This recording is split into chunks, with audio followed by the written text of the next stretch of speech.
Praise the lord. ఈరోజు దేవుని వాక్యము, వాని హృదయము యెహోవాను ఆశ్రయించి స్థిరముగా ఉండును.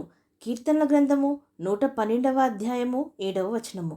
ప్రజలారా, భక్తుడి విధంగా అంటున్నాడు, వాని హృదయము అనగా నీతిమంతుని హృదయము యెహోవాను ఆశ్రయించి స్థిరముగా ఉండును అని.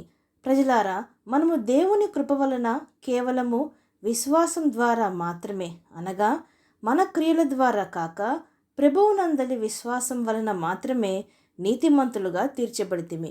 కాబట్టి అట్టి నీతిమంతుడు దేవుణ్ణి ఆశ్రయించును గనుక, విశ్వాసము ద్వారా దేవుని ఆజ్ఞలను గైకొనును గనుక కదలక వాని హృదయము స్థిరముగా ఉండును అని. ప్రజలారా, ఒకవేళ హృదయము స్థిరముగా ఉండినట్లయితే వారి యొక్క బ్రతుకు కూడా స్థిరముగానే ఉండును. ప్రజలారా, ఈనాడు అనేకుల హృదయము సరిగ్గా స్థిరంగా లేదు. ప్రతి క్షణము మారిపోతూనే ఉన్నది. కొన్నిసార్లు సంతోషముగా ఉండును, కొన్నిసార్లు తెలియని భారము, తెలియని దుఃఖముతో నిండియుండును. కొన్నిసార్లు ఎక్కడ లేని ధైర్యంగా ఉందుము, మరికొన్నిసార్లు పిరికితనంగా మన హృదయము ఉండును. కొన్నిసార్లు ఆధ్యాత్మిక జీవితంలో కూడా ఎంతో ఉజ్జీవము కలిగిన వారిగా, భక్తి కలిగిన వారిగా, విశ్వాసము కలిగిన వారిగా ఉంటాము.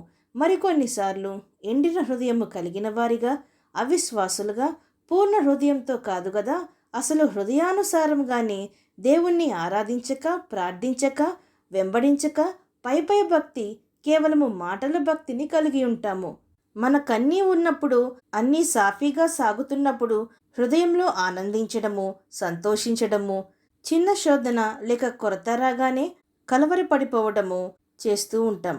కొన్నిసార్లు శోధనలో ఉన్నప్పుడు దేవునికి దగ్గరగా ఉంటాము. ఎటువంటి శోధన లేక దేవుడు మనకు సమృద్ధిని, ఆశీర్వాదమును, సుఖమును ఇచ్చినప్పుడు హృదయమునందు మనము మదించి నిర్లక్ష్యతకు, గర్వమునకు చోటిచ్చి దేవుణ్ణి మరచిపోవటము, ఇలాంటివి మనము చేస్తూ ఉంటాం. ఇంకా అపవాది మన జీవితమును పట్టుకొని మన హృదయంలో జొరబడి ఆసీనుడైతే మన పరిస్థితి చెప్పవలసిన పని లేదు. అన్నీ ముంచుకొచ్చును. భయము, వేదన, నెమ్మది లేనితనము, అశాంతి, అసమాధానము, పాపభారము, అపరాధ భావము మనల్ని తరుముతూ మన హృదయమును కలవరపరుస్తూ స్థిరత్వము లేక ఒకదాని మీద ఒకటి జీవితంలో తరుముతుంటే ఆ జీవితము ఏమైపోవలెను? గనుకనే మనము దేవుణ్ణి ఆశ్రయింపవలను. ఎంతగా మనము పడిపోయినా, ఎంతగా మనము ఎండిన జీవితములు కలిగి కొట్టిమిట్లాడుతున్నా, ఉద్యోగాల్లో కానీ, కుటుంబాల్లో కానీ, అంతరంగంలో కానీ స్థిరత్వము లేక ఎటుతోచకయున్న మన దేవుణ్ణి మనము ఆశ్రయింపవలెను. అనగా ఆయన యందు విశ్వాసము, మన పక్షమున మన దేవుడు ఉన్నాడన్న ధైర్యము మనము కలిగి ఉండవలెను.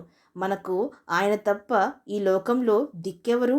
ఈ భూమి అందైనా కానీ, ఆకాశమందైనా కానీ ఆయనే కదా మన దేవుడు, ఆయనే కదా మన దిక్కు. దేవుడు అంటున్నాడు, నన్ను ఆశ్రయించుడి, నన్ను ఆశ్రయించినట్లా మీరు బ్రతుకుదురు అని. ప్రజలారా, గనుకనే దేవుణ్ణి ఆశ్రయించు వారికి, ఆయన యందు విశ్వాసం ఉంచిన వారికి దేవుడు లోకమిచ్చినట్టుగా తాత్కాలికమైన శాంతిని కాక ఆయన శాంతిని, అనగా శాశ్వతమైన, స్థిరమైన, ఎవరూ తీసివేయలేని, ఎల్లప్పుడూ కదలని శాంతిని, సమాధానమును మన హృదయములు ఏలునట్లుగా, మన జీవితాలను ఏలునట్లుగా దేవుడు మనకు దయచేసి వెళ్ళెను. ఆదరించుటకు, సర్వసత్యములోనికి నడిపించుటకు ఆదరణకర్తైన పరిశుద్ధాత్మ దేవుణ్ణి అనుగ్రహించెను. కనుక ప్రజలారా, క్రీస్తును ఆశ్రయించి క్రీస్తనే బండపైన మన జీవితాలను కట్టి ఎన్ని ఆటుపోట్లు వచ్చినా స్థిరులుగా, కదలని వారంగా, జడియని వారంగా, బెదరని వారంగా ఉందాం. అవును అన్నవారు నాతో పాటు ప్రార్థనలో ఏకీభవించండి. ప్రార్థన. పరిశుద్ధుడా, ప్రేమగల తండ్రి, ఈరోజు మీరిచ్చిన ఈ వాక్యమును బట్టి మీకు స్తోత్రములు దేవా. స్థిరమైన మనస్సు దయచేయము తండ్రి. స్థిరమైన భక్తిని, విశ్వాసమును మాకు దయచేయము. బయట పరిస్థితులకో, శోధనలకో, లేక లోక ఆకర్షణలకో మా హృదయము మారిపోయేదిగా, కలవరపడిపోయేదిగా, కృంగిపోయేదిగా, ఎండిపోయేదిగా కాక మిమ్మును ఆశ్రయించి మా జీవితాలను చక్కపరుచుకొని, ఉజ్జీవింపచేసుకొని, చిగురించుకొనుటకు మా ప్రతి ఒక్కరికి నీ సహాయము దయచేయమని వేడుకుంటూ, మా హృదయమునందు సింహాసనాసీనుడై తండ్రి, మా హృదయమును స్థిరపరిచి మా జీవితాలను అంతము వరకు మీలో స్థిరపరిచి నడిపించమని వేడుకుంటూ, సమస్త మహిమాగంతలు మీకే చెల్లిస్తూ ప్రభువైన యేసుక్రీస్తు నామం పేరట అడిగి వేడుకొంచున్నాం పరమ తండ్రి. ఆమేన్.